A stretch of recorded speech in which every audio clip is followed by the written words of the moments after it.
More on the investigation into the Amtrak train. We turn to CBS News national transportation safety expert Mark Rosenker. Mark was a former chairman of the National Transportation Safety Board. Good morning. Good morning, Anthony. Mark, what do you make of these new developments that some kind of projectile hit the windshield and cracked it? Well, I mean, what, if anything, how does that affect this? It could be a very important element. Remember that accidents are never just one thing. They are a chain of events that come together. You take one of these links of the chain out and the accident won't happen.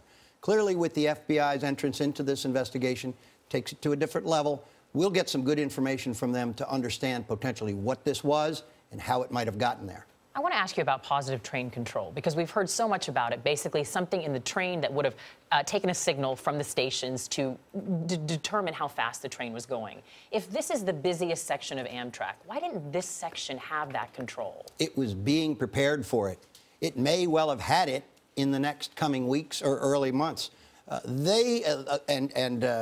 Boardman, who is the CEO of Amtrak, has committed to having that sector completed by the end of the year, as required by congressional mandate. That congressional mandate came down in 2008, Mark. It was all of the tracks in the country were supposed to be done by now. Why haven't they been? It's a very expensive proposition. But even with that said, Anthony, I was still the chairman at that time, and we were very, very excited about the proposition that in 7 years, and 7 years seems like a long time. It certainly did to me when I was sitting there at the board. We thought this was going to actually be completed. But because it's such a very expensive proposition, and there are so many miles, 62,000 miles of track in the United States, it took longer, I think, than the railroads anticipated, and certainly than we anticipated. We want to draw on your expertise with the NTSB and ask you, what are those interviews like right now with that engineer? What are they asking him?